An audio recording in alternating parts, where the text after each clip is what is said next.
আসসালামু আলাইকুম। আশা করি আপনারা সবাই ভালো আছেন। দেশ ও দেশের বাইরে থেকে যে যেখান থেকে দেখছেন সুস্থ আছেন। এগবো 360 চ্যানেলে সবাইকে স্বাগতম। তো আমি সকাল সকাল বাসা থেকে বের হয়ে যাচ্ছিলাম। আমার দুটো কাজ আছে, কাজের উদ্দেশ্যে। তো প্রথম যে কাজটা সেটা হচ্ছে আমার একটা মশারির নেট প্রয়োজন, কারণ আমাদের গোয়ালের বারান্দায় যে গরুর খাবারগুলো রাখি ওইগুলোর ভিতরে মুরগি ঢুকে খাবারগুলো নষ্ট করে। আরেকটা যেটা সেটা হচ্ছে আমি একটা কোয়েল পাখির খাঁচা বানাবো বা কোয়েল পাখি চাষ করবো চিন্তা ভাবনা করছি। তো ওই জন্য খাঁচা বানানোর জন্য আমার কিছু কাঠের প্রয়োজন। তো আমি সমিলের যে লোক ওনার সাথে কথাবার্তা বলছিলাম আগে থেকে। তো সেইখানে যাব।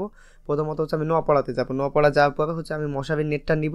নেটটা নেওয়ার পর আমি যেখান থেকে কাঠ নিব সেইখানে যাব। তো আমি আসার পর গাড়িটা গ্যারেজে ঢুকালাম। গ্যারেজে ঢুকানোর পর আমি নদী পার হবো। নদী পার হওয়ার পর যে দোকান থেকে আমি রেগুলার কেনাকাটা করি ওইখান থেকে আমার যে নেটটা প্রয়োজন আমি সেই নেটটা নিব। আমি যে নেটটা নিয়েছি সেটা 5 ফিট চওড়া আর 1 শত লম্বা। তো আমি নেটটা নেওয়া শেষ করে আমি সমিলে আসছি। তো সমিলে আসার পর আমি ওই ভাইকে আগে থেকে ফোন দিয়ে আসছিলাম যে ভাই আমি দুপুরবেলা আসবো, আমি সকাল সকাল আসতে পারবো না, আমার একটু কাজ আছে।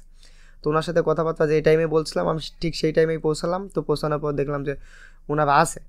তো এখানে যে মালিক উনি আসে, সবসময় তো মালিক থাকে না, কারণ মালিক না থাকলে তো আমি কার্টন নিতে পারবো না। এই জন্য আমি মূলত ওনার মালিকের সাথে কথা বলেই আসছি যে ভাই আপনি যখন থাকবেন আমি তখনই আসবো, আমার কার্ডটা আমাকে বুঝাই দিন। তো উনি ওনার সাথে মোবাইলে কথা হয়েছিল, উনি কার্ড পাঠাইছিল নিচে যে ভাই দেখতে পাচ্ছেন বসে খাচ্ছে। তো উনি নাকি কার্ডগুলো নিয়ে আসছিল, কিন্তু ওনার কাছে আমার নাম্বার না থাকার কারণে, বাসা না চিনতে পারার কারণে উনি কার্ডটা নিয়ে আবার ব্যাগ চলে গেছিলো। তো ব্যাগ যাওয়ার পরে ওই কার্ডগুলো আবার অন্য আরেকজনের কাছে বিক্রি করে দিছে, আমাকে সেটা বলল। তো আমি বললাম যে ঠিক আছে, আমি যেহেতু আসছি তাহলে আপনি যেভাবে পাবেন কার্ডটা আমাকে একটু ম্যানেজ করে দেন, যেহেতু আমার প্রয়োজন। তুমি বললো আচ্ছা ঠিক আছে, একটু ওয়েট করো, আমি দেখতেছি। তো একটু চিন্তা ভাবনা করার পর বললো যে আচ্ছা ঠিক আছে, এখন যে কার্ডটা আমরা কাটবো এটা থেকে আমি তোমার যে কার্ড ওইগুলো আমি বের করে দিতে পারবো। তো আমি বললাম আচ্ছা ঠিক আছে, যদি আপনার সেইভাবে হয় তাহলে আপনি দেন। তো উনি বললো যে আমাদের কিছু প্রয়োজনীয় কার্ড আছে বা জিনিস লাগবে বা প্রয়োজনীয় কিছু কার্ড বের করবো, সেটা বের করার পর আমি তোমাকে কার্ডগুলো এখান থেকে বের করে দিচ্ছি। তো উনি যেভাবে বললো আমি আসলে ওনার কথা অনুযায়ী একটু সময় ওয়েট করতেছিলাম। তো এর ভিতরে আমি ওনার সাথে দামাদামি যে বিষয়টা সেটা সেরে নিচ্ছিলাম যে ভাই কত কী রাখবেন। তো উনি মোট আমাকে যে কাঠটা দিবে সেটা পরিমাণটা আপনাদের বলি। উনি 2x2 ইঞ্চি বাতা দিবে আমাকে 4টা 6 ফিটের, আর গিয়ে 190 ফিটের এমনি যে বাতা সেই বাতা দিবে। তো এগুলো দিয়ে উনি মোট 2100 টাকার মতো দাম বললো। তো সেইখানে 2000 টাকা রাখছিল।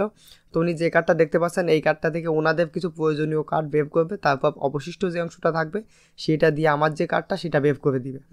তো আমি ওনার সাথে সম্পূর্ণ কথাবার্তা শেষ করার পর ওনার যে টাকাটা ওইটা আমি ওনাকে বুঝাই দিলাম। বুঝাই দেওয়ার পর আমি বললাম যে ভাই আমার তো আসলে এত লেট করা সম্ভব না, কারণ এটা তো সময় সাপেক্ষ ব্যাপার।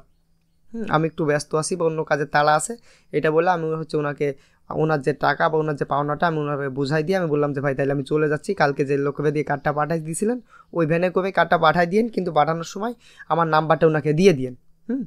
তো উনি বললো যে আচ্ছা ঠিক আছে তাহলে তুমি যাও। তো আমি ওনার সাথে টাকা পয়সা দিয়ে সমস্ত কথাবার্তা শেষ করে তারপর বাসায় চলে আসি।